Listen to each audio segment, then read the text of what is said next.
Cheveux d'Édith aux éditions d'Argo de Fabienne Blanchu, Catherine Locandro et David. Le monde commence à peine à réaliser l'ampleur de cette horreur. On est sur le retour des déportés des camps de concentration à Paris en 1945. En 1945 et qui étaient hébergés au célèbre hôtel de Lutetia. On suit Louis, qui est un adolescent qui doit passer son bac, plutôt doué, et qui a un petit métier en plus, parce que son père est chauffeur de bus, il a une petite sœur, il a une vie à peu près lambda, il est projectionniste dans un petit cinéma de quartier, et il va tomber par hasard sur une jeune femme qui rentre des camps, et il est happé par son visage. Oui. Par les yeux qu'elle a, les yeux d'une tristesse absolue. Et il décide de s'engager comme bénévole au Lutetia pour aider ces gens à retrouver leur famille, leurs proches, à se réacclimater petit à petit après cette horreur absolue. C'est vraiment l'essentiel du récit. Oui. C'est la découverte de l'autre, essayer de faire revenir à une humanité un peu plus normale, faire oublier.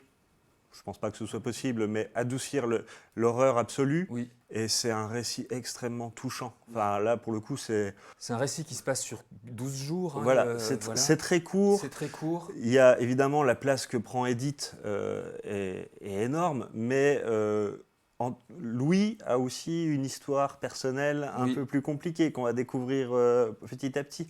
C'est un récit alors, je dirais pas tendre, parce que c'est pas une histoire d'amour classique, c'est vraiment une histoire d'humanité, plus aider son prochain, essayer d'enlever tout le mal qui a été fait. Et wow, c'est d'une émotion, incroyable. Voilà. C'est clair. Ouais, c'est vraiment. Et puis, il y a des fois, on regarde juste par rapport à la couverture, il n'y a pas nul besoin de feuilleter un album pour savoir qu'on va l'acheter. Le dessin de David, tout en douceur, tout en légèreté comme ça, presque en retrait. C'est posé, c'est d'une douceur, d'une tendresse incroyable. Ça vraiment tire les larmes, ce récit. C'est ça.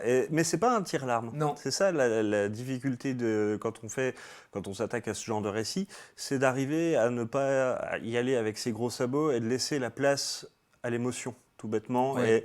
Et là-dessus, je trouve que les autrices et David ont été vraiment en retenue. C'est un grand livre, mais qui n'a pas l'air d'y toucher. C'est ça. Alors que c'est vraiment l'humanité la plus poignante qui ressort de ce livre. Oui, c'est ce qu'on ressent vraiment à la lecture de ce livre.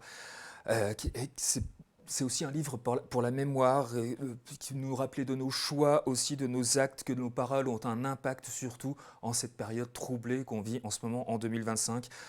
Pour penser à ceux qui ne sont morts pour rien, voilà, c'est tout ça que nous délivrent aussi ces auteurs et David au dessin, dans cette réflexion qu'on peut ressortir après avoir lu cette bande dessinée. C'est superbe, ça s'appelle Les Cheveux d'Édith, c'est aux éditions d'Argo de Fabienne Blanchu, Catherine Locandro et de David.